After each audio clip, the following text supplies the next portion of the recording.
Hi, and welcome to Girard's Investment Current Series for this quarter. I'm Tim Chubb, Chief Investment Officer here at Girard. Today we'll walk through the challenges faced by investors in 2022 and address questions about the value of diversification. Many have called the 60% stock, 40% bond approach to long-term investing dead. But for us, it's a question of whether you think now is different or if it's better not to bet against history.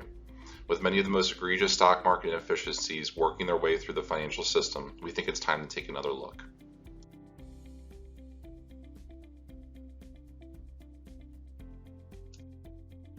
Global investors have said goodbye and good riddance to 2022 after the biggest story of the year, inflation, sent shockwaves to the global financial markets.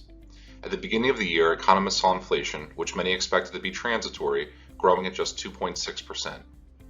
After decades of modest inflation, the economy struggled to adjust to this new paradigm, and when it was all said and done, we saw inflation spike to a peak of 5.6% year over year, largely driven by easy money, geopolitical conflicts, strong demand, excess stimulus, and products from food to fuel and entertainment were more expensive this year, causing global central bankers to slam on the brakes of the economy by raising interest rates.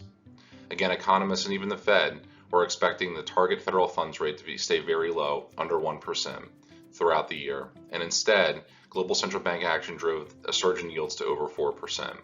With investors able to get a near risk-free rate of return in the mid-single digits, riskier assets like stocks and cryptocurrencies were crushed. As rate expectations moved into the 4 and 5% range, we also saw real GDP growth slide. Better late than never seemed to be the mantra of the Fed, which finally moved off its policy rate of near zero with a 25 basis point hike in March.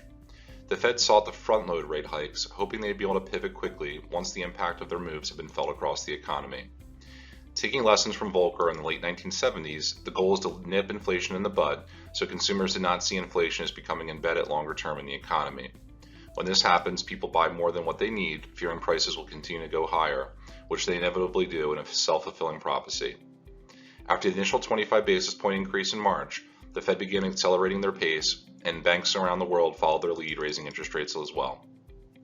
With the actions this year, the Fed is getting closer to where it can begin to switch to a more conventional monetary policy, having achieved its inflation goals in restricting the economy and putting downward pressure on inflation.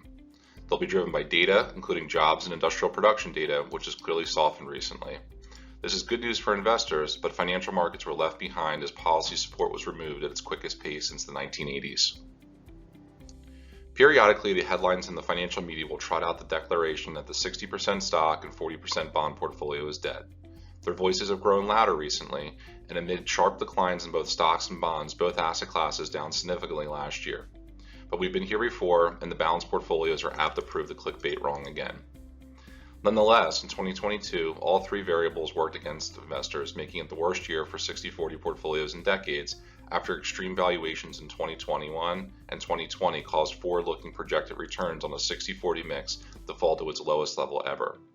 Because of the aforementioned confluence of unfavorable market forces, stock and bond prices have fallen in tandem, reducing a typical risk diversification afforded by a diversified portfolio.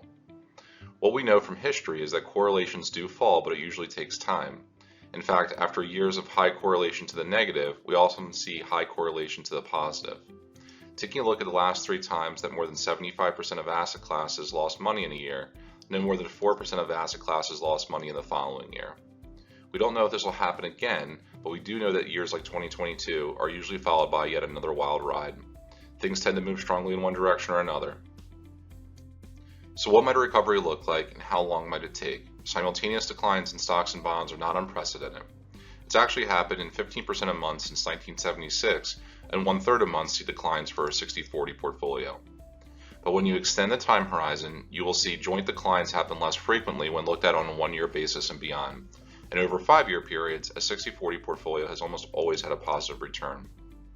Bold statements advocating for the end of this portfolio often overlook the fundamental investing truths, place too much emphasis on short-term performance, and provide unnecessary and perhaps harmful disincentive for investors to maintain their focus on their long-term objectives. And what they do in this situation is typically trade and try to time the market. This rarely ends well, and data from JP Morgan and Morningstar tells us that the individual investor saw their portfolio return 9% over the last decade compared to 11% for a 60-40 portfolio. Despite its notoriety and use as a guidepost, a 60-40 portfolio is not a silver bullet. Long-term investment success requires ignoring doomsday predictions from the financial media.